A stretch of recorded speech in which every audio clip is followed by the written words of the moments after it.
Hello, dears, and welcome to Al-Hussaini Virtual Lab Pathology Talks, Tips, and Practical Tips. What I'm going to be sharing with you today is a relatively newly described entity in the central nervous system, diffuse leptomeningeal glioneuronal tumor. So this is a case of a 26-month-old male child who presented with neck pain that is persistent and then developed vomiting, unsteady gait, and was found on imaging to have diffuse dura thickness. And this is really extremely important to note. There was no evidence of a space occupying lesion or mass in the imaging. What was there was only this diffuse thickness of the dura of the meninges along the spine, as well as the basal part of the brain and the posterior fossa. So a biopsy was taken, and this is the low power magnification of the biopsy. This is the normal tissue, and this is the tumor growing on the surface of the brain tissue with no evidence of infiltration to the underlying brain tissue. And as you can see, this is another low power magnification, and again the brain tissue, and the growth is only seen on the surface of all the biopsy fragments that were included and submitted for examination. No real infiltration, no mass formation in the parenchyma itself. And from this low power magnification, you can easily say that this looks like low-grade tumor. We have proliferation of a kind of monotonous cells, round, some resemblance to oligodendroglioma. This is again important clue to the diagnosis. So on higher power magnification, there is this myxoidish background, round nuclei, proliferation of the vessels in the background, not much in the way of a pleomorphism, nor mitosis, nor necrosis, giving a resemblance to diffuse astrocytoma or sometimes even to oligodendroglioma. So the age of the patient, the distribution of the tumor in the imaging along the meningeal lining of the spinal cord and the brain, and then the biopsy where there is no evidence of infiltration into the underlying normal brain parenchyma, and then the tumor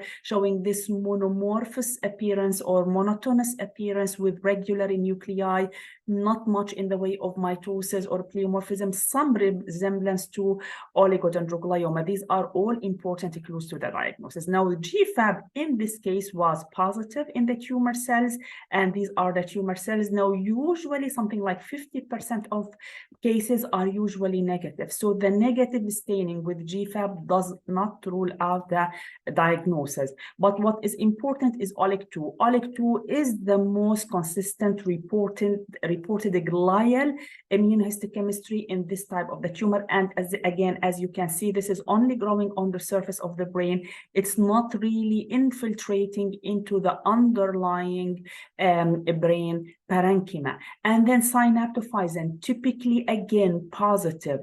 Something like 2/3 of cases are positive. So remember, the most consistent immunostain is OLIG2, 100% of cases, GFAP in around 50% of cases, and synaptophysin in around 2/3 of cases. This is the typical immune panel for this tumor. Now in UN, because it is stained with synaptophysin, we did in UN, and in UN showed only this very limited, really, immunohistochemical staining. So it's not a real glioneuronal differentiation, and the Ki-67 was consistent with the very low proliferative activity and mitosis that was detected in the tumor. So the final diagnosis in this case, if we put all the features together, is consistent with diffuse leptomeningeal glioneuronal tumor.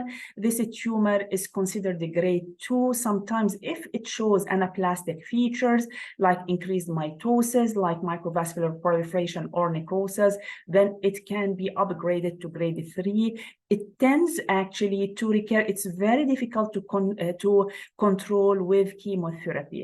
The most important differential diagnosis is actually a glial tumor in the parenchyma that is producing leptomeningeal infiltration, for example, pilocytic astrocytoma, or diffuse astrocytoma or oligodendroglioma, which was not the case in this example.